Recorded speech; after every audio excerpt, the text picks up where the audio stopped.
Ya, bismillahirrahmanirrahim. Assalamualaikum warahmatullahi wabarakatuh. Selamat datang kembali di mata kuliah Matematika Fisika 1.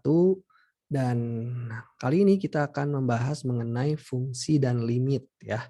Jadi silakan kalian persiapkan alat tulisnya, kemudian catatannya, kita bahas bersama-sama. Baik, untuk fungsi dan limit, sebelum kita bahas ke sana, kita akan bahas dulu mengenai relasi ya.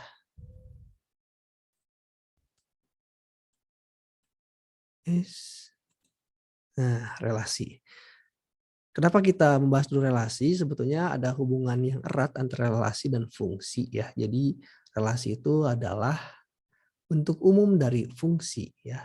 Jadi kalau misalkan saya memiliki dua buah himpunan, himpunan A dan himpunan B, ini ada pemetaan panah gini ya, ini maksudnya ada hubungan, ini adalah relasinya. Nah, jadi relasi itu sebetulnya pemasangan anggota A atau anggota himpunan A dengan anggota himpunan B. Gitu. Nah, contoh satu nih, jika himpunan A itu isinya atau anggotanya Bandung, Surabaya, Medan, dan himpunan B itu anggotanya Jabar, Jatim, dan Sumut, maka ada hubungan atau ada relasi antara A dan B, di mana relasinya adalah ibu kota ya. Jadi seperti itu. Nah, relasi dapat dinyatakan dengan diagram panah seperti ini nih. Kemudian himpunan pasangan berurutan dan diagram kartesius. Seperti apa kita bahas nih contohnya, misalkan contoh yang kedua, ini ada dua buah himpunan, himpunan S dan himpunan P. Himpunan S ini terdiri dari sapi, kambing, kera, harimau, sedangkan himpunan P ini terdiri dari rumput, pisang, dan daging. Nah, kalian kira-kira bisa menebak apa relasinya atau hubungan dari kedua himpunan ini? Ya, betul. Adalah hubungannya makanan ya. Jadi ini sapi makanannya apa? Kambing makanannya apa gitu ya. Kera makanannya apa? Harimau makanannya apa? Nah, dua himpunan di atas memiliki relasi yaitu makanan. Nah, kita akan tuliskan relasi dari dua himpunan ini dengan diagram panah. Jadi kita buat seperti ini ya. Ini himpunan S ya, di mana sapi, kambing, kera, harimau, dan ini himpunan P, rumput, pisang, daging. Lalu kita hubungkan sesuai dengan relasinya, yaitu makanan. Ya berarti sapi makanannya apa? Ke rumput, berarti tinggal ditarik si panah ke rumput, kambing juga ke rumput, kera ke pisang, harimau ke daging. Nah, selain dengan diagram panah, kita juga bisa menuliskannya dengan himpunan pasangan berurutan. Nah, jadi pasangan berurutan seperti ini. Ya, himpunan pasangan berurutan menyatakan bahwa setiap himpunan terdiri dari anggota himpunan S dan P secara berurutan ya. Atau bisa dilamakan dengan X, Y. Jadi kita buat bentuknya X, Y. X itu anggota S, Y itu anggota P. Nah, ini ya. X itu anggota S, Y itu anggota P. Oke, jadi kita bisa tuliskan seperti ini. Ki atau relasinya berarti sapi, rumput gitu ya. Jadi dari himpunan S dulu nih, sapi, rumput, dalam kurung ya, koma, dalam kurung lagi kambing, rumput, kera, pisang, harimau, daging. Nah ini penulisan himpunan pasangan berurutan. Oke, jadi ini ada himpunan pasangan ya, ini Ki, itu himpunannya isinya itu. Nah, kemudian yang ketiga kita bisa menggunakan diagram kartesius. Oke, seperti ini ya. Kalau diagram kartesius kan ada X sama Y ya. X-nya di mana di sini menunjukkan anggota himpunan S dan Y menunjukkan anggota himpunan P. Ya, jadi sapi kan ke rumput di sini, kambing juga ke rumput, kera ke pisang, harimau ke daging. Jadi itu ada 3 cara untuk menyatakan sebuah relasi atau hubungan. Oke. Ini misalkan contoh yang ketiga nih. Jika A, himpunan A sama dengan 2, 3, 6, kemudian himpunan B 2, 4, 6, 8, 10, 11, relasi dari hubungan A ke B adalah faktor dari. Jadi relasinya itu faktor dari. Nyatakan relasi tersebut dengan diagram panah, himpunan pasangan berurutan, diagram kartesius. Nah, sekarang kita coba ya. Jadi diagram panah dulu ya. Ini yang A dulu. Oke. Diagram panah berarti kita buat dulu aja himpunannya. Nah, misalkan gini. Oke, ini dihapus dulu deh. Nah, jadi untuk yang A berarti ini anggotanya kan 2, 3, 6. Kita kasih titik supaya memudahkan bahwa ini miliknya 3 gitu. Baru kita tutup sebagai himpunan. Nah, diagram Venn itu. Kemudian yang himpunan B kita kasih nama ini A ya, himpunan A. Lalu ke B-nya ini 2, 4, 6, 8, 10, 11. Kasih tanda lagi. Oke. Nah, ini 11 sorry ya. Kita tutup. Nah, gini. Ini himpunan B-nya. Lalu kita nyatakan relasinya. Faktor dari. Oke, berarti 2 faktor dari berapa? Saya biar beda warnanya ya. Oke. 2 faktor dari 2 ya bisa. Nah, ke sini kasih panah-panah. 2 juga faktor dari 4. Bisa panah juga ke sini. Oke. Kemudian 2 faktor dari berapa? 6 juga ya. Nah, kemudian faktor dari 8 juga. Dari 10 juga. Oke. Kemudian 3 faktor dari berapa? 3 faktor dari 6. Nah, gitu. 3 faktor dari berapa lagi? Cuma 6 ya. Kalau 6 faktor dari 6. Nah, itu udah seperti itu ya. Jadi ini adalah diagram panahnya. Kemudian yang kedua diagram himpunan pasangan berurutan. Oke, ini yang kedua yang B-nya ya. Berarti B-nya kita bisa tuliskan misalkan ini himpunannya Ki gitu, Ki. Berarti himpunannya mana aja nih? 2,2 ya. 2,2 lalu 2,4. Nah, lalu berapa? 2,6 lalu 2,8 lalu 2,10 lalu 3,6 lalu 3,6 ya. Berarti langsung ke 6, 6,6. Oke.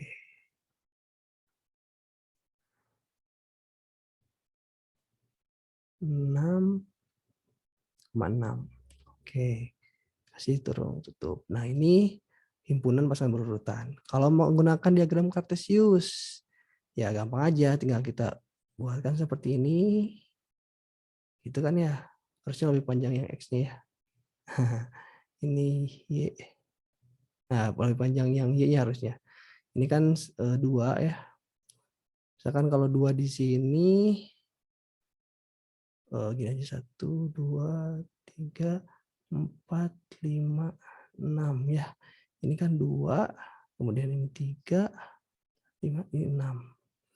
Sini ada 1, 2, 3, 4, 5, 6, 7, 8, 9, 10, 11. Ya, ini berarti 2, 4, 6, 8, 10, 11 di situ. Berarti ini 2-nya, 2 ya di sini berarti. Nah, kalau 2,4 juga, 2,6 juga, 0,8 juga,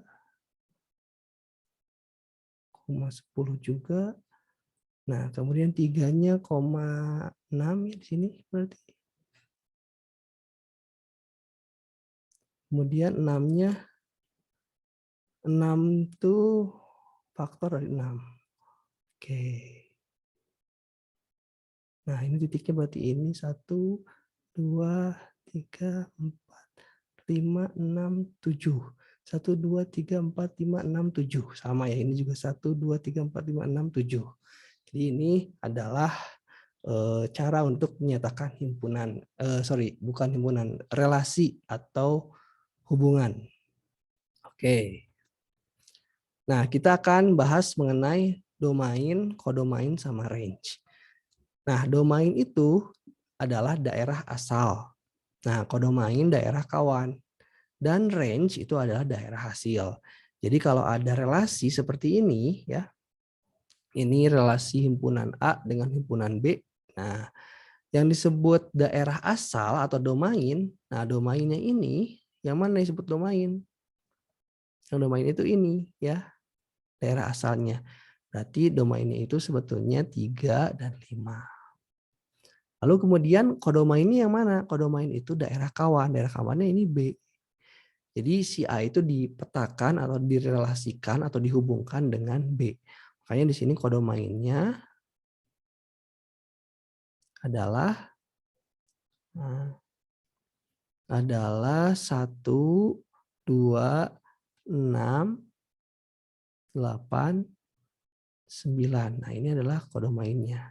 Nah, sedangkan daerah hasil yaitu yang memang dipasangkan dengan daerah asal gitu. Ini kan tidak semua dipasangkan ya. Yang dipasangkan hanya 1, 2, dan 8. Nah, itulah adalah daerah hasil atau range. Jadi kita bisa tulis himpunan range-nya itu 1, 2, dan 8. Oke. Ini ya terkait domain, kodomain, dan range. Ini sangat berpengaruh sekali pemahaman ini untuk nanti kita membahas mengenai fungsi. Nah, sekarang kita masuk ke dalam pembahasan fungsi. Nah, fungsi itu sebetulnya erat kaitannya dengan relasi ya. Jadi fungsi itu sebetulnya bentuk khusus dari relasi. Jadi sebuah fungsi f, nah ini ada fungsi f itu didefinisikan sebagai korespondensi satu ya. Jadi korespondensi satu-satu yang menghubungkan setiap objek x dari satu himpunan. Nah, jadi semua ya. Jadi menghubungkan semua objek x dalam satu himpunan terhadap nilai terhadap dengan nilai unik yang disebut fx di anggota himpunan yang kedua gitu. Jadi kalau misalkan ini ada himpunan A gitu ya. Nah, ini himpunan A itu memiliki objek X nih ada. Nah, ini X1, X2, X3, X4. Nah, dipetakan setiap objek X-nya. Berarti ini semuanya harus dipetakan. Nggak ada yang tidak dipetakan. Ini harus semuanya dipetakan. Dipetakan terhadap satu nilai unik yang disebut fx-nya. Di sini di anggota himpunan yang kedua kita sebut saja B misalkan, ini disebut fx. Nah, ini daerah A itu daerah asal, B itu daerah hasil. Nah, gitu. Nah, atau kita bisa tuliskan seperti ini nih, misalkan ini daerah asalnya ya, -2, -1, 0, 1, 2. Nah, dengan fungsinya X kuadrat. Berarti kita akan memetakan atau mengkorespondensikan satu persatu daerah asal, jadi semuanya dengan fungsi ini. Berarti -2 ini fungsinya X kuadrat, berarti -2 dikuadratkan. Sama dengan 4, berarti ini hasilnya. Lalu -1 dikuadratkan 1, ke sini. Ini hasilnya. 0 dikuadratkan, 0. Sini 1 dikuadratkan 1, 2 dikuadratkan 4. Nah, ini adalah suatu fungsi. Nah, jadi ini di fungsi itu ada daerah asal, ada daerah hasil. Nah, notasi fungsi ya, ini mengenai notasi fungsi ya. Jadi untuk memberi nama suatu fungsi ya, dipakai sebuah huruf tunggal. Jadi dipakai sebuah huruf tunggal untuk menyatakan atau memberi nama suatu fungsi. Seperti F nih, F kecil atau G kecil atau F besar, boleh G besar. Nah, itu tuh menyatakan atau memberi nama suatu fungsi. Maka kalau ada tulisan seperti ini, F dalam kurung X, nah ini dibacanya tuh Fx boleh, dibaca juga F dari X atau F pada X gitu ya. Nah, itu menunjukkan nilai yang diberikan oleh F kepada X. Jadi jika Fx sama dengan X pangkat 3 dikurang 4, nah berarti kita memiliki fungsi oleh F kepada X di mana fungsi tersebut sama dengan X pangkat 3 dikurang 4. Nah, kita lihat nih. Berarti kalau kita punya fungsi yang tadi ya Fx sama dengan X pangkat 3 dikurang 4, kita bisa menentukan F2, F3 ditambah H, Fa ditambah H. Karena kita mempunyai fungsinya X kuadrat min 4. Nah, berarti kita tinggal ubah aja untuk yang pertama nih, yang A berarti F2 itu sama dengan, masukkan ke sini ya, X-nya diganti dengan 2. Berarti 2 pangkat 3 dikurang 4. 2 pangkat 3 itu 8 dikurang 4 berarti 8. Ini adalah hasil F2. Kemudian yang kedua, B. Nah, yang B itu F3 plus H. Gitu kan ya. Sama dengan, berarti sama aja 3 plus H pangkat 3 dikurang 4. Nah, ini tinggal kita selesaikan saja. Oleh seperti ini, 3 ditambah H pangkat 2 dikali 3 plus H gitu kan ya. Kurang 4 gitu. Ini kita bisa selesaikan. Berapa? Jadi 9 ditambah 6H gitu. Ditambah H kuadrat. Kita kalikan lagi dengan 3 plus H. Itu ya, dikurang 4. Kita coba selesaikan. 9 dikali 3, kemudian 27, 9 dikali H, tambah 9H, kemudian 6H kali 3, berarti 18H, kemudian 6H dikali H, berarti sama dengan 6H kuadrat, kemudian H kuadrat dikali 3, 3H kuadrat, kemudian H kuadrat kali H, berarti H pangkat 3 ya. Pangkat 3 dikurang 4. Sekarang kita bisa rapihkan nih. H pangkat 3 dulu di sini di paling depan ya. H pangkat 3. Menurut H pangkat 2-nya ada berapa nih ini? H pangkat 2, 6 ditambah 3 berarti berapa? 9H kuadrat. Sekarang yang H aja. Nah ini 9 tambah 18 berarti 27 ya. Tambah 27H. Lalu yang ini 27 dikurang 4 ditambah 23. Nah, ini adalah F3 plus H. Nah, gitu ya. Nah, untuk C sama saja. Nah, silakan kalian coba C itu F A plus H ya. Jadi tinggal kita teruskan aja A plus H pangkat 3 min 4. Nah, sama caranya seperti tadi. Seperti itu ya. Oke, kita lanjutkan. Nah, daerah asal dan daerah hasil fungsi. Nah, ini tadi daerah asal itu adalah domain ya. Nah, dan daerah hasil fungsi itu range.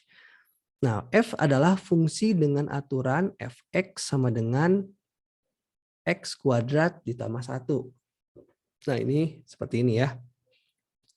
Jika daerah asal dirinci sebagai ini negatif 1, 0, 1, 2, 3, maka daerah hasilnya adalah 1, 2, 5, 10. Nah, jika suatu fungsi daerah asalnya tidak dirinci, nah tidak dirinci seperti ini kan jelas ya daerah asalnya itu negatif 1, 0, 1, 2, 3. Nah, kalau tidak dirinci itu maka daerah asalnya itu dianggap sebagai himpunan bilangan real. Nah, kemarin kita sudah bahas ya mengenai bilangan real yang terbesar, sehingga aturan fungsi memiliki makna dan memberikan bilangan real gitu. Jadi kalau tidak ada rincian daerah asalnya itu berarti dianggap bilangan real gitu. Nah, daerah ini disebut dengan domain natural. Jadi kalau daerah asalnya itu adalah himpunan bilangan real, itu disebut dengan domain natural. Contoh misalkan, cari domain natural untuk fx sama dengan 1/x-3 dan yang kedua gt sama dengan x-3. Oke. Nah, untuk yang pertama ini yang A, domain naturalnya itu semua bilangan real ya. Tapi ada syaratnya, tidak boleh sama dengan 3. Kenapa tidak boleh sama dengan 3? Karena ini bentuknya pecahan ya. Masih diingat kemarin kalau pecahan itu nggak boleh ini sama dengan 0, 1/0 kan ya. Ini tidak boleh karena itu sama dengan tidak terdefinisi ya. Terdefinisi. Makanya berarti yang ini x-3 itu tidak boleh sama dengan 0. Atau kita tulis X itu tidak boleh sama dengan pindah ke sana 3. Nah, makanya domain natural untuk F ini fungsi F ya, itu X di mana X termasuk himpunan real, tapi X tidak boleh sama dengan 3. Nah, gitu. Nah, untuk yang kedua kira-kira apa? Ini kan akar ya. Kalau akar itu tidak boleh negatif kan ya. Karena kalau negatif dia imajiner. Nah, makanya di sini kita bisa tuliskan seperti ini ya. Nah, ini tanda mutlak 3 ya. Nah, semua bilangan real selain 3. Nah, kenapa? Karena kalau 3 nanti jadi berapa? T-nya kurang dari sama dengan 3 ya. 9. Oke. Nah, ini harusnya gini ya. Ini akar 9 min T itu tidak boleh ya, tidak boleh kurang dari harus lebih ya, harus lebih dari 0 gitu, harus lebih dari 0. Sebentar, ini harus lebih dari 0 gitu kan ya. Nah, ini berarti kita bisa kuadratkan ya, berarti 9 min T itu harus lebih dari 0. Berarti T itu kan gitu ya. Oh sorry, karena plus minus ya. Karena ini akar berarti di sini plus minus sebetulnya. Nah, ini dipindah ke sini berarti lebih dari oke. Kalau 0 akar 0. Oke, ini pindah ke sini ya jadi min 9 ya. Berarti ini T karena tanda ya dikali negatif jadi tandanya berubah. Jadi begini. Nah, ini sama dengan 9. Oke. Ini ya, berarti T-nya itu harus kurang dari sama dengan 9. Ini bukan kurang dari 3 ya gitu. Oke. Ini ada kekeliruan. Oke. Itu untuk daerah asal dan daerah hasil fungsi. Kemudian grafik fungsi. Nah, bila daerah asal dan daerah hasil merupakan bilangan real, maka fungsi dapat digambarkan melalui grafik. Nah, grafik fungsi f adalah grafik dari persamaan y sama dengan fx. Contoh nih ya, buatlah sketsa grafik dari fx sama dengan x kuadrat min 2. Nah, yang kedua gx sama dengan 2/x min 1. Nah, kita bisa gambarkan nih. Nah, ini adalah gambar sketsa grafik dari ini fx. Ini kemarin sudah dibahas gimana cara menggambarnya. Kalian masukkan satu persatu ya. Jadi ketika x-nya 0, berapa fx-nya. Nah, ketika X-nya 1 berapa fx-nya, ketika fx-nya -1 berapa gitu. Nanti akan terbentuk suatu kurva seperti ini. Nah, kemudian yang kedua ini nanti akan terbentuk kurva seperti ini. Nah, di sini fungsinya kan fx x kuadrat min 2. Nah, domainnya ini adalah semua bilangan real. Yang di sini x-nya kan. Nah, semua bilangan real ada di sini.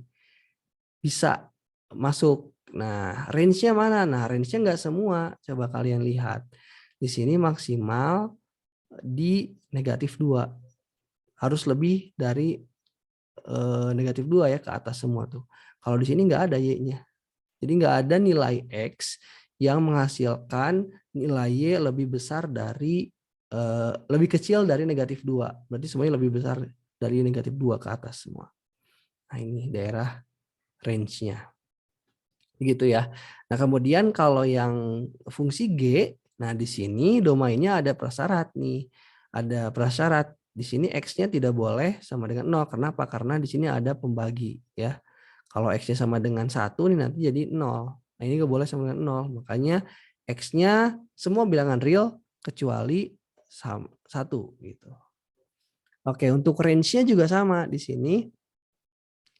Ini Y-nya tidak boleh sama dengan 0. Nah, kalau kalian masukkan nanti sama, nanti jadi pengali 0. Makanya di sini kalau kalian perhatikan, di sini di sumbu X-nya ini nggak ada angka 1 ya, ini kan 2, di sini satunya nggak ada tuh, makanya kurvanya nggak menyentuh, mendekati angka 1 tapi tidak sampai ke A1. Begitupun Y-nya tidak nyampe ke 0 tuh, jadi di sini tuh ke sini terus sampai dekat gitu, makin jauh makin dekat, tapi tidak sampai ke titik nolnya. Nah, itu adalah grafik fungsi. Oke, selanjutnya mengenai operasi pada fungsi. Nah, fungsi bukan sebuah bilangan, tetapi fungsi bisa ditambahkan sehingga menghasilkan fungsi baru. Nah, fungsi bisa dioperasikan seperti tambah, kurang, kali, bagi, pangkat, dan seterusnya. Nah, ini penjumlahan ya, kemudian difference, pengurangan, kemudian perkalian, nah ini akar dan sebagainya, itu bisa dioperasikan pada fungsi. Misalkan ini fx sama dengan x min 3/2, gx itu sama dengan akar x. Nah, jadi kita bisa membuat fungsi yang baru dengan mengoperasikan. Nah, ini bisa kita jumlahkan f ditambah g. Nah, dengan memberi tanda pada x, pada nilai ini ya, maka fx ditambah gx itu sama dengan tinggal ini aja. Jadi fx-nya ini ya, x min 3/2 ditambah gx-nya akar x. Jadi ini fx plus gx ya, itu sama dengan fx ditambah gx sama dengan x plus 3/2 ditambah akar x. Nah, jadi kita sebetulnya bisa membuat suatu fungsi yang baru dari dua buah fungsi dengan cara mengoperasikannya dengan operasi bilangan gitu ya, seperti tambah, kurang, kali, bagi, dan sebagainya. Nah, operasi pada fungsi ini masih menyambung ya. Jadi ini ada yang namanya domain di dalam gitu ya, bundaran gitu ya. Nah, hati-hati terhadap daerah asal domain. Nah, X harus berupa bilangan yang berlaku pada muatan F maupun pada pada G gitu ya. Jadi ketika kita mengoperasikan, nanti kan ada hasil operasinya nih ya, domain F ditambah G. Sedangkan ini adalah domain F, ini domain G. Nah, domain F dan G itu harus berlaku keduanya, jadi irisannya gitu. Nah, daerah asal F ditambah G adalah irisan dari daerah asal F dan G. Nah, ini beberapa contoh formula ya, formula operasi pada fungsi. Ini ada penjumlahan, tinggal dijumlahkan saja. Kemudian ada pengurangan, tinggal dikurangkan saja. Ada bisa juga dikalikan ya. Ini dikalikan F dikali G berarti Fx dikali Gx. Ini tinggal dikalikan aja. Nah, yang ini pembagian F dibagi X, tinggal dibagi aja. Yang berpengaruh adalah pada domainnya, ya domainnya jadi harus berlaku pada keduanya. Di sini berlakunya kenapa nih? Ini kan harus lebih tidak boleh sama dengan berapa nih? Kan di bawah ya ini ya. Udah X-nya. Nah, ini harus 0 ya, tidak boleh kurang dari 0. Kenapa? Karena ini ada akar gitu. Kalau ada akar kan harus positif. Kalau negatif berarti kan imajiner. Nah, ini berarti hubungannya itu dari 0 sampai tak hingga. Yang itu juga sama. Ini yang membuat berpengaruh domainnya tuh yang ini, yang si GX-nya itu. Kalau yang ini nggak ada masalah nih. Kecuali nanti si X-nya di bawah itu nanti baru ada masalah. Oke, ini kan penyebutnya nggak boleh 0. Oke, selanjutnya nih ya. Oke. Nah, ini kita punya fx sama dengan akar pangkat 4 x plus 1 dan gx akar 9 dikurang x kuadrat. Dengan respektif domain naturalnya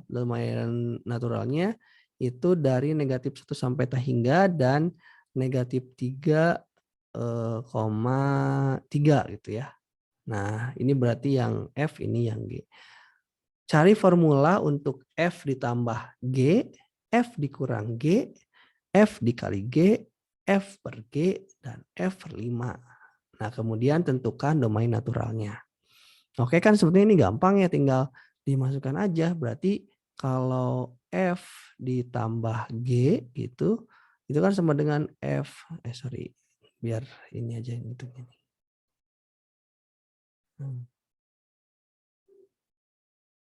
Mana ini?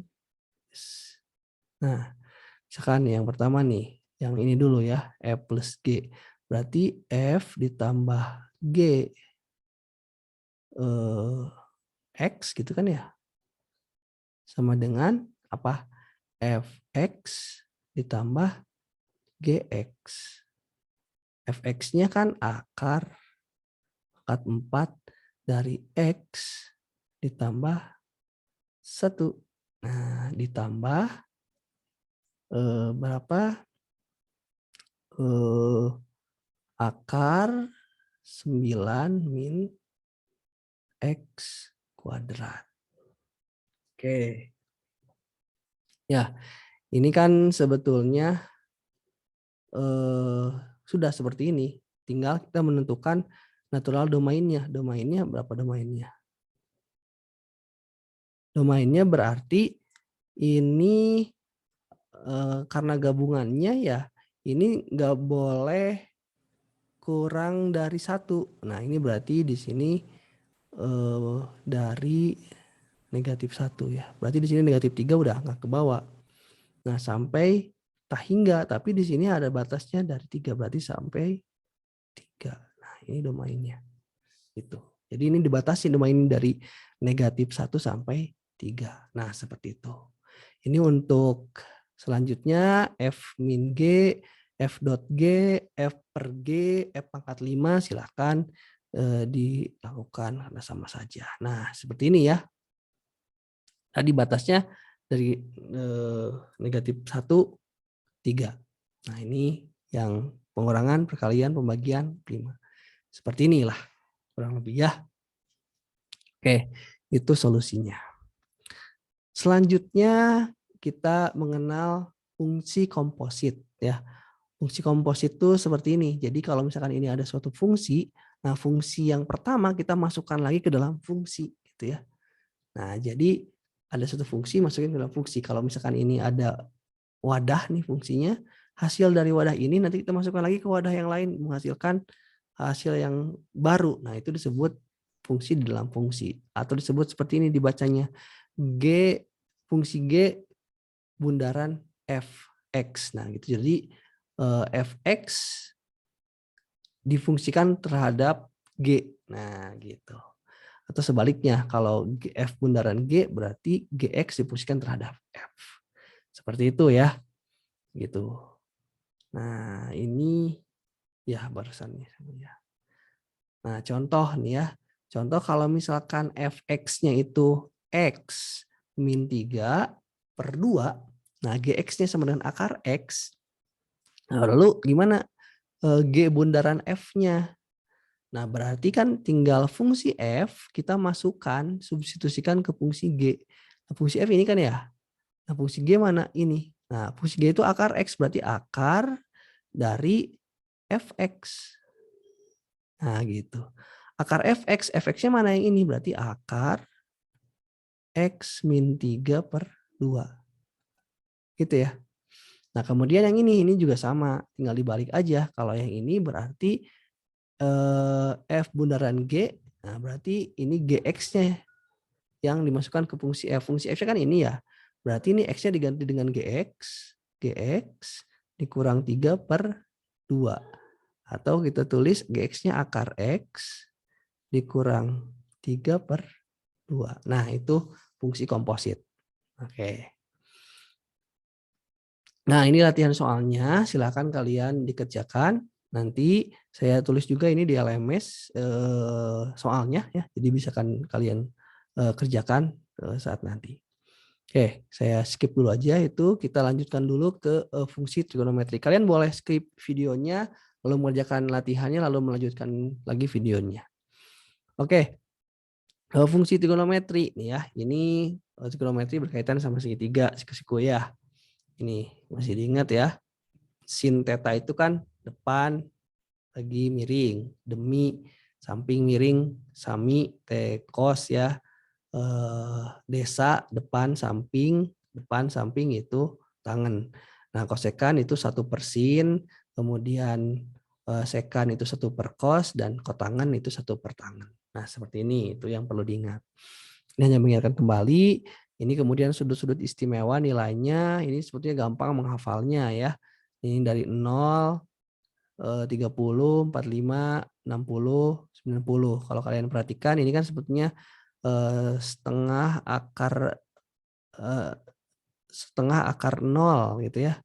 Setengah akar 1, setengah akar 2, setengah akar 3, setengah akar 4. Nah, setengah akar 0 kan 0. Setengah akar 1 kan setengah akar 2, setengah akar 2, setengah akar 3. Di sini setengah akar 4. Akar 4 kan 2 kali setengah. 2 kali setengah jadi 1. Nah, kosinus tinggal dibalik aja. Jadi itu. Ini kan dibalik ya. Kalau 0, setengah akar 2, setengah akar 3, 1. Kalau ini dari sini. 0, setengah akar 2, setengah akar 3, 1. Tangannya gimana? Tangannya itu kan sin per cos. Sin per cos tinggal 0 dibagi 1, 0. Setengah bagi setengah akar 3, 1/3 akar 3. Setengah akar 2 dibagi setengah akar 2, 1. Setengah akar 3 dibagi setengah akar 3. 1 dibagi 0, tak hingga atau tak terdefinisi. Jadi nggak nyampe gitu ke ininya, ke sumbunya. Oke. Nah, kemudian definisi sin dan cos ya.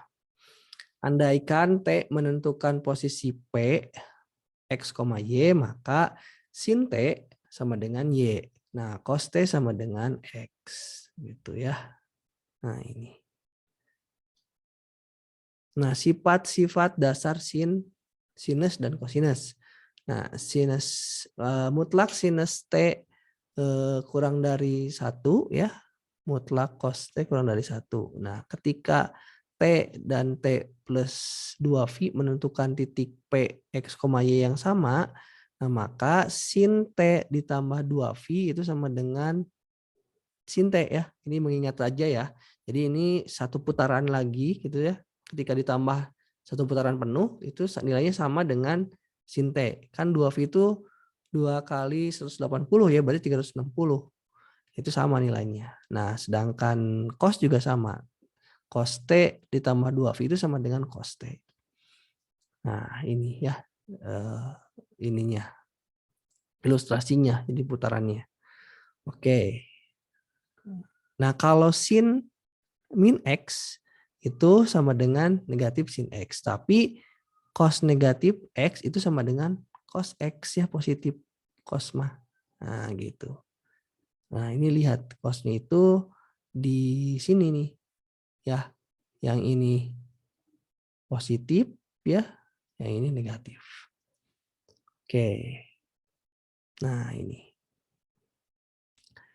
Nah, kalau sin pi per 2 dikurangi T sama dengan cos T. Dan cos pi per 2 dikurangi T itu sama dengan sin T. Nah, jadi ini kalau kita masukkan ya, sin kuadrat T ditambah cos kuadrat T itu sama dengan 1. Ini mesti diingat nih, rumus-rumus identitas trigonometri silakan diingat-ingat lagi di matematika dasar, di matematika waktu SMA silakan diingat-ingat lagi, dibuka-buka lagi. Oke. Kemudian ini grafik sinus dan kosinus. Nah, ini akan sering sekali digunakan nanti di fisika, di gelombang, kemudian di arus bolak-balik juga sering sekali digunakan grafik sinus dan kosinus. Nah, seperti ini nih. Ini kan kalau dimasukkan nih sudutnya dari 0, pi per 6, pi per 4 sampai pi sampai 180 nih seperti ini bentuknya. Nah, sinusoidal ini tuh grafik sinusoidal ya. Oke. Sin sama cos sebetulnya sama, cuma beda fase. Nanti kalian di fisika akan belajar perbedaan fase di gelombang dan juga di listrik bolak-balik. Oke. Kemudian 4 fungsi trigonometri lainnya. Oke, ini bisa dihafal saja. Tangen T itu sama dengan sin T per cos T, sekan T itu 1 per cos T, kotangen T itu cos per sin T, atau 1 per tangen T, kosekan T itu sama dengan 1 per sin T. Nah, buktikan kesamaan-kesamaan berikut. Oke, bolehlah kita coba ya.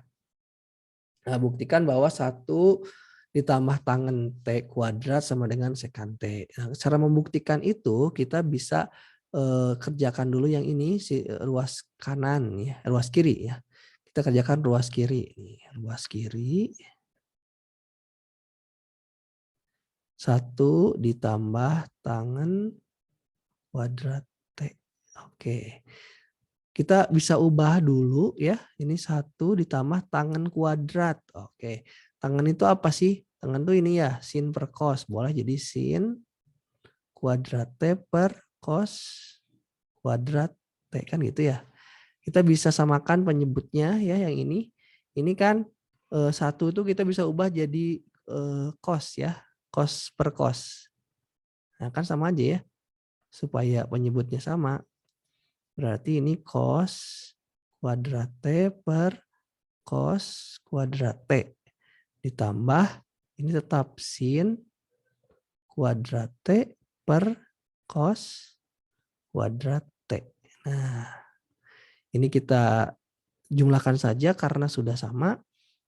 Jadi cos kuadrat T ditambah sin kuadrat T per ini cos kuadrat T. Oke, ini cos kuadrat T ditambah sin kuadrat T. Tadi kan sudah dibahas ya. Sin kuadrat T ditambah cos sama kuadrat T itu sama dengan 1 nilainya. Jadi 1 per cos 2 kuadrat T. Nih saya balikin lagi nih. Nah, yang ini ya. Sin kuadrat T ditambah cos kuadrat T itu sama dengan 1 nilainya. Nah, makanya yang ini kita bisa ubah yang atas ini jadi 1. 1 per cos kuadrat T. 1 per cos T apa tadi? Sekan. Ya. 1 per cos itu sama dengan sekan. Jadi ini sama dengan sekan kuadrat T. Nah, coba nih. Nah, udah sama ini dengan ruas kanan. Nah, kita bisa tulis nih. Karena ruas kiri sama dengan ruas kanan, maka kesamaan terbukti. Nah, gitulah. Ya. Nah, ini juga sama nih. Yang ini kalian bisa coba 1 plus kotangan T. Nah, kalian uraikan saja dulu ini 1 plus kotangan T. Kotangan T apa nih? Cos per sin ya, berarti cos kuadrat T per sin kuadrat T. Caranya sama. Nanti akan ketemu bahwa hasil yang ini akan sama dengan kosekan kuadrat T. Ya. Itu kita ulas lagi mengenai trigonometri dan rumus identitas. Nah, kemudian hubungan dengan trigonometri sudut nih. Ya, ini Kalau di sudut kan kita mengenal 0 derajat sampai 360 derajat. Nah, kalau di radian itu 180 derajat itu sama dengan pi radian atau 3,14 radian. Nah, 1 radian berarti kurang lebih 57, ini bukan kurang lebih ya, mendekati 57,29578 derajat. Atau 1 derajatnya itu mendekati 0,01745333 radian. Nah, ini untuk konversi sudut dari derajat ke radian. Nah, pembagian putaran menjadi 360 bagian itu dilakukan sejak zaman Babylon kuno ya sebetulnya. Nah, pembagian dengan 2pi itu mengacu pada penggunaan radian dalam kalkulus. Jadi ini penggunaan derajat 360 derajat itu karena sudah digunakan pada zaman dulu gitu. Nah, sedangkan penggunaan pi itu digunakan pada pembelajaran kalkulus. Nah, ini jadi ada hubungannya S per 2 VR itu sama dengan T sama per 2 pi ya. Nah, 2 pi R ya. Oke. Nah, ini perubahannya ya. Hubungannya ya, 0 derajat itu sama dengan 0 radian, 30 derajat sama dengan pi per 6, karena pi-nya itu 380 ya. Nah, 45 pi per 4, 60 pi per 3, kemudian 90 pi per 2, 120 dan seterusnya sampai 360 sama dengan 2 pi. Nah, seperti itu. Nah, ini ada persamaan-persamaan penting dalam trigonometri ya. Oke, ini yang negatif nih. Identitas negatif. Berarti sin negatif X sama dengan sin negatif sin X. Nah, cos negatif X itu sama dengan cos X. Tangan negatif X sama dengan negatif tangan X. Nah, ini kemudian setengah identitasnya ya. Berarti sin pi per 2 dikurang X itu sama dengan cos X. Ke pi per 2 dikurang X itu sama dengan X. Pi per 2 itu berarti 90 ya. 90 cofunction tuh apa sudut berseberangan lah istilahnya kalau di sudut segitiga kan gini ya. Nah, segitiga siku-siku nih. Nah, ini kalau misalkan ini X ya, berarti kan ini tuh pasti 90 min X kan gitu ya. 90 min X itu sama dengan pi per 2 min X. Nah, gitu. Nah, ini berkebalikan. Kalau sin pi per 2 min X itu sama dengan cos X gitu. Makanya nanti misal nih sin 30 itu sama dengan cosinus 90 kurang 30 berapa? 60. Nah, silakan kalian buktikan. Ya, pasti seperti itu. Ini sudut berseberangan ya. Kemudian cosinus pi per 2 dikurang 9 sama dengan sin X ya. Kebalikannya kalau tangan itu sama dengan kotangan. Oke, seperti itu. Nah, kemudian ini Pythagorean identity, identitas Pythagoras ya. Saya hapus deh ini. Nah, yang tadi ya, rumus identitas nih, sin kuadrat ditambah sin kuadrat X ditambah cos kuadrat X sama dengan 1, kemudian 1 plus tangan kuadrat X sama dengan sekan, ini sebetulnya dari sini ya ambilnya. Kemudian 1 ditambah kotangan kuadrat X sama dengan kosekan kuadrat X. Itu yang perlu dihafal, itu diingat ya. Nah, kemudian ini ada sifat identitas penjumlahan ya.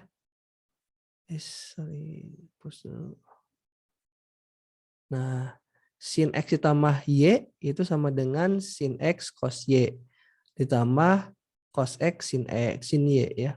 Kemudian cos X ditambah Y itu sama dengan cos X cos Y dikurang sin X sin Y. Kalau tangan X ditambah Y itu tangan X ditambah tangan Y per 1 min tangan X tangan Y.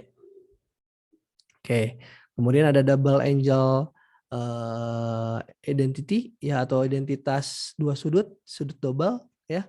Berarti sin 2x itu sama dengan 2 sin x cos x, kemudian cos 2x sama dengan cos kuadrat x dikurang sin kuadrat x, atau sama dengan 2 cos kuadrat x dikurang 1, atau sama dengan 1 dikurang 2 sin kuadrat x. Nah, ini perlu diingat juga. Nah, ada identitas sudut setengah ya. Jadi sin x per 2 itu sama dengan kurang plus minus akar 1 min cos kuadrat min 1 min cos x per 2 ya. Kalau cos x per 2 itu sama dengan plus minus akar 1 plus cos x. Nah, kemudian identitas penjumlahan seperti ini. Silakan kalian bisa buktikan sebetulnya sambil mengingat ya, karena ini materi harusnya sudah di matematika dasar atau di matematika waktu di SMA. Nah, ini ada identitas perkalian ya, sin x sin y cos x cos y sin x cos y. Nah, ini silakan kalian hafalkan saja, ingat-ingat bentuk-bentuk seperti ini, persamaan penting karena akan sering muncul dan nanti kalian tinggal masukkan saja persamaan-persamaan ini. Oke, nah ini latihan soalnya sama seperti tadi, dilanjutkan lagi. Kalian bisa stop dulu video ini, kemudian mengerjakan yang ini, lalu dilanjutkan lagi ke pembahasan selanjutnya. Oke. Oke, yang ini juga sama, silakan. Nah, sekarang kita masuk ke limit. Tadi sudah fungsi, sekarang limit. Kenapa kita bahas limit setelah fungsi, dan limit itu ada hubungan erat dengan fungsi ya. Nah, kalian mungkin sering mendengar istilah limit ya. Limit kecepatan, limit waktu ya gitu. Nah, ini speed limit 55, berarti 55 km per jam maksimal kecepatannya. Nah, istilah ini mempunyai hubungan dengan kalkulus ya, tapi tidak banyak sebetulnya. Nah, dalam kalkulus istilah limit itu lebih kompleks. Nanti kita akan bahas terkait limit ini. Nah ini secara pemahaman intuitif ya, kita bisa mendefinisikan ya fungsi ini, fx sama dengan x pangkat 3 dikurang 1 per x min 1 nih. Nah, fungsi tidak terdefinisi jika x sama dengan 1. Kenapa? Karena kalau ini x sama dengan 1 berarti ini 0 ya. 0 per 0. Oke. Nah, tapi bagaimana jika x mendekati 1? Jadi dia tidak sama dengan 1 tapi mendekati 1. Nah, apakah fx mendekati bilangan tertentu? Nah, disitulah pertama kali muncul istilah limit gitu ya. Jadi ketika x-nya itu nggak boleh sama dengan 1, tapi kalau mendekati 1, gimana nanti fx-nya hasilnya? Mendekati bilangan tertentu kah? Nah, kita akan coba lihat di sini. Nah, kita akan coba masukkan nih. Tadi kan kalau 1 nggak boleh nih, bakal jadi 0 per 0. Tapi kalau kita masukkan nih 1,25 ternyata ini 3,8. Kalau 1,1 ini 3,3. Kalau 1,0 ini 3 juga ya. 3, jadi makin dekat ke 3 nih. Nah, ini juga sama nih. Kalau dari kurang dari satunya nih, dari 0,75 jadi 2,3. 0,9 2,7, 0,99 2,97, 0,999 2,997. Kan mendekati angka berapa nih? 3 kan ya. Jadi kita bisa simpulkan bahwa ini sebetulnya 3. Jadi kalau x-nya mendekati angka 1, y-nya akan mendekati bilangan tertentu juga, yaitu 3. Nah, disitulah muncul nanti istilah limit. Nah, kalau kita gambarkan secara diagram skematik seperti ini, atau dengan diagram Cartesius ya, semuanya seperti ini. Jadi nanti ini akan mendekati, nah di sini mendekati 3 di sini. Jadi di sini akan dilubangi karena tidaknya nggak boleh gitu. Oke. Nah, semua informasi yang kita lihat ya, kita dapat simpulkan bahwa F itu mendekati Fx itu mendekati 3 ketika X mendekati 1 ya. Jadi Fx mendekati 3 saat X mendekati 1 gitu lah. Dalam matematika disimbolkan seperti ini. Limit X mendekati 1 dari X pangkat 3 dikurang 1 per X min 1 itu sama dengan 3 ya. Jadi nanti limit X mendekati 1 bahkan dia mendekati 3 ya, itu sama dengan 3 ya.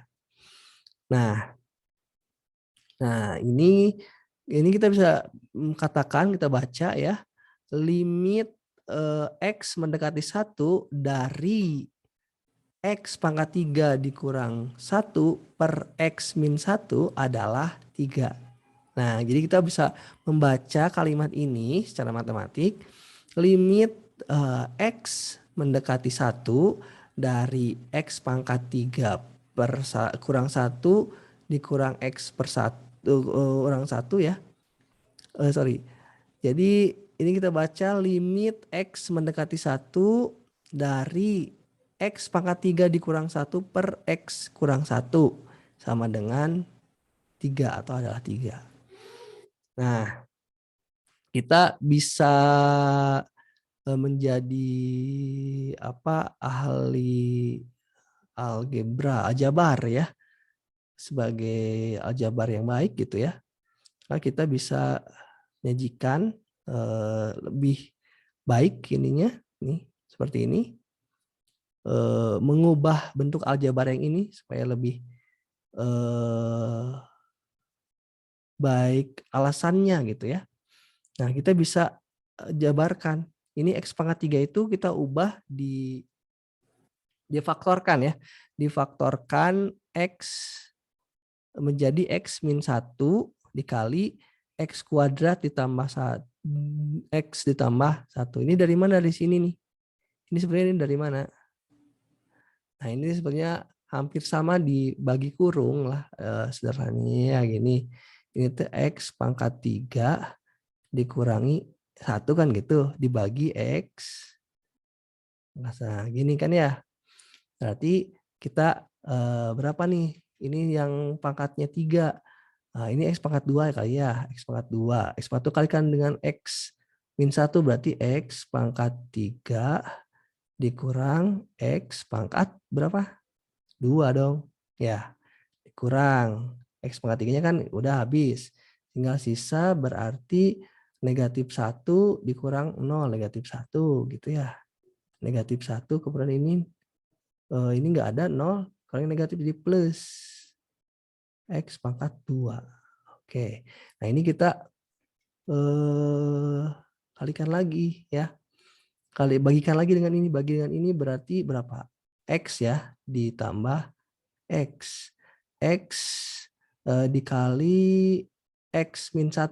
Berarti kan ini jadi X kuadrat dikurangi X. Kita kurangkan lagi nih. Nah, ini X kuadrat dikurang X kuadrat habis ya. Ini 1 dikurang ini enggak ada, negatif 1 tetap. Ini jadi plus X ya. Nah, ini sudah X min 1 ditambah X itu sama dengan X min 1 kan ya. Berarti ini dibagi ini sama dengan 1. Udah. Plus 1. Ini jadi X min 1. Ini 0. Habis. Berarti X pangkat 3 X pangkat 3 min 1 itu kita bisa tulis sebagai ini. Sebagai X min 1 dikali X kuadrat ditambah X ditambah 1 per ini. Nah, di sini kita bisa coret nih yang ini. Kan sama tuh. Nah, kita tinggal masukkan saja sisa yang ini kita masukkan ke dalam X-nya. X yang mendekati 1 berarti ini 1 kuadrat ditambah 1 ditambah 1. Itu kuadrat 1 tambah 1 tambah 1 sama dengan 3. Nah, itu penjelasan yang lebih baik secara aljabar ya gitu. Oke. Nah, kemudian ini definisi limit ya untuk menyatakan bahwa limit X mendekati C dari fx adalah L, itu artinya bahwa ketika X mendekati ya, X sangat dekat gitu ya, tapi berbeda dari C, kemudian fx itu dekat dengan L. Ya. Jadi saat kita mengatakan bahwa limit X mendekati C dari fx sama dengan L, maka X itu sebenarnya mendekati ya, tapi bukan C. Mendekati C, tapi bukan C, dan fx-nya itu dekat dengan atau mendekati L. Nah, gitu. Nah, contoh nih ya, cari limit X mendekati 3 dari 4X min 5. Nah, ketika X-nya mendekati 3, ya berarti 4X dikurang 5 itu mendekati, masukin aja 4 kali 3 kurang 5, 7. Nah, berarti limit X mendekati 3 itu dari 4X dikurang 5 sama dengan 7. Gitu. Jadi sebenarnya tinggal dimasukkan aja. Karena ini yang dibacanya mendekati kan ya gitu ya. Mendekati 3, X mendekati 3, maka nanti hasilnya mendekati 7. Seperti itu. Nah, ini contoh yang lain. Ketika limit X mendekati 3 dari X kuadrat dikurang X dikurang 6 per X min 5. X min 5, X min 3 ya. Seperti ini. Ini sama caranya. Nah, ini juga sama. Yang kedua juga sama. Ya. Nah, itu. Ini kalau yang sin X per X nih.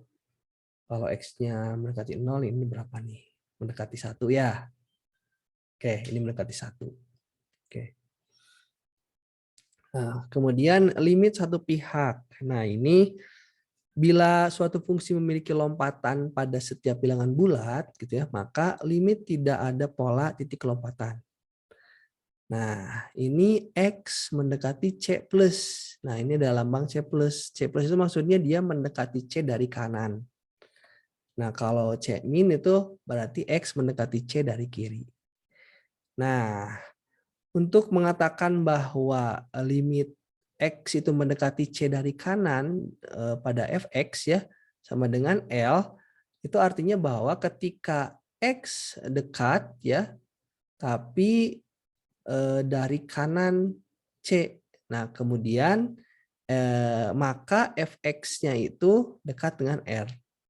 Nah, sama dengan itu kita bisa mengatakan bahwa limit X mendekati C dari kiri pada fx itu sama dengan L.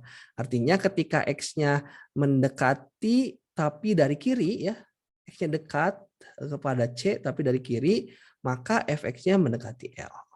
Nah, seperti itu ya. Sederhananya seperti itu. Nah, kemudian limit satu pihak juga masih yang barusan. Limit fx sama dengan L jika dan hanya jika limit X mendekati C dari kiri, fx sama dengan L, dan limit X mendekati kanan dari kanan, fl sama dengan L gitu.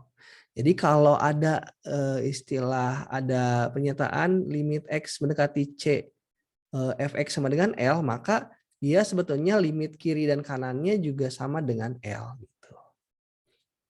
Nah, kita bisa lihat gambarnya ya, grafiknya. Ini limit, nah ini limit dari kiri nih ya, pendekatannya ini negatif 1 min tuh. Ini dari kiri, nah ini dari kanan, limit X mendekati negatif 1 dari kanan. Jadi dia mendekatinya dari sini. Gitu. Nah, yang ini mendekatinya dari kanan. Oke. Nah, ini ada beberapa teorema limit yang perlu diingat. Silahkan kalian ingat. Kalian boleh catat ini limit K, limit X mendekati C dari K konstanta kali itu ya, sama dengan konstanta itu. Jadi kalau ada limit X mendekati 3 dari 4 misalkan, itu sama dengan 4 ya, karena 4-nya adalah konstanta. Kemudian kalau limit X mendekati C dari X ya, maka itu sama dengan C. Kemudian ini limit X mendekati C dari K Fx ya, K-nya konstanta, bisa K-nya bisa dikedepanin. Nah, dan seterusnya untuk penjumlahan, pengurangan, pengalihan, pembagian, lalu pangkatan, dan akar. Itu aturannya seperti ini. Itu boleh kalian ingat dan hafal. Nanti ketika ada soal bisa dicoba. Oke, contoh. Cari limit X. Cari limit X mendekati 3 dari 2X pangkat 4. Nah, gimana? Ya tinggal dimasukkan saja ya, berarti limit X mendekati 3 untuk 2X pangkat 4 tinggal dimasukkan, berarti 2 kali berapa? Ini 3 pangkat 4 ya gitu. Berapa 3 pangkat 4 teh? 3 pangkat 4 berapa?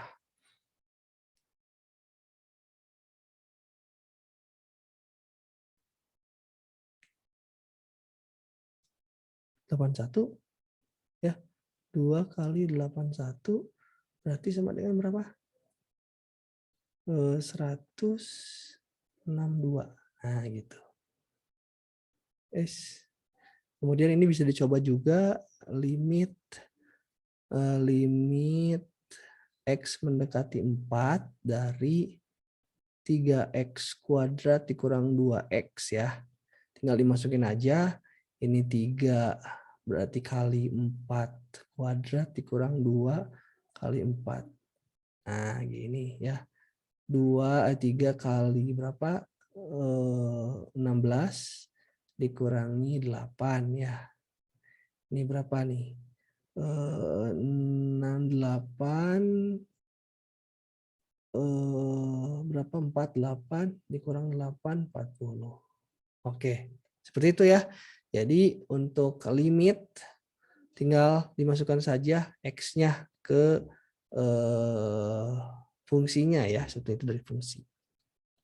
Oke. Nah, teorema limit nih. Teorema substitusi ini, jika F adalah polinomial, fungsi polinomial atau sebuah fungsi rasional, maka limit X mendekati C dari Fx itu sama dengan Fc. Ya, tadi tinggal dimasukkan aja. Nah, di mana Fc-nya adalah terdefinisi ya. Harus terdefinisi si Fc-nya.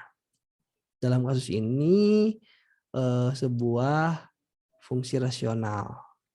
Ini artinya bahwa nilai dari denominator ini pada C tidak sama dengan 0. Gitu. Jadi nilainya tidak sama dengan 0.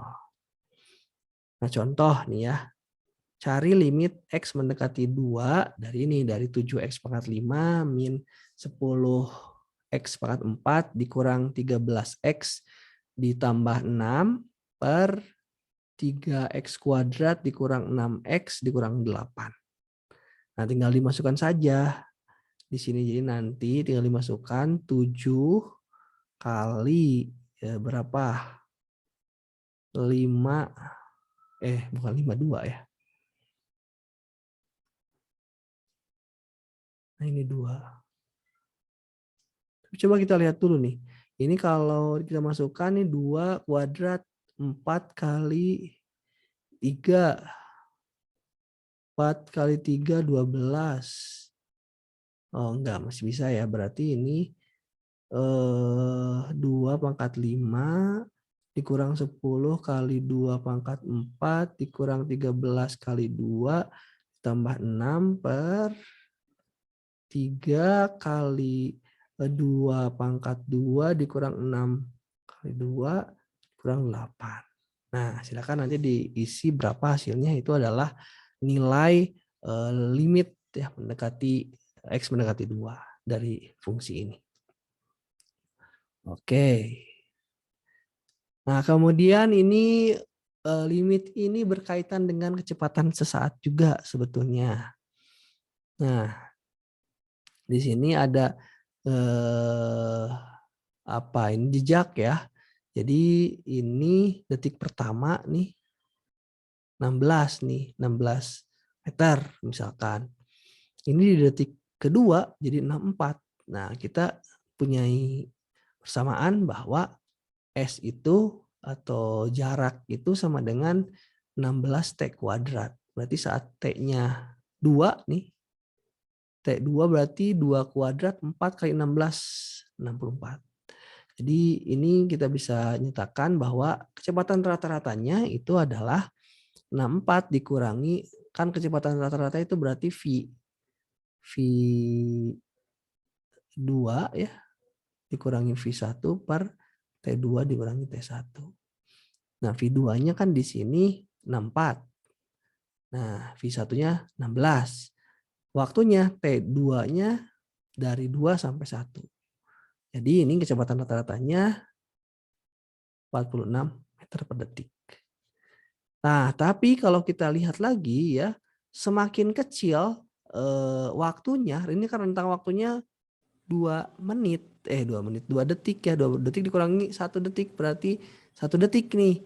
Nah, kalau dia berubahnya itu di waktu yang sangat kecil sekali gitu, kita mau melihat perubahan kecepatan sesaatnya gitu. Nah, kita bisa menggunakan cara ini nih. Nah, ini kalau kita posisinya sebagai ini 0, ini FC, ini FC plus H. Nah, maka kecepatan rata-ratanya itu FCH ya, yang tadi di akhir dikurangi FC per H. Nah, H itu waktunya ya. Ini dari C ke H, berarti nambahnya kan H ya, berarti per H. Nah, di sini kecepatannya itu dituliskan seperti ini, limit H mendekati 0 ya. Karena kita ingin menghitung kecepatan saat yang benar-benar sedikit gitu, yang benar-benar sesaat, waktunya mendekati 0 gitu.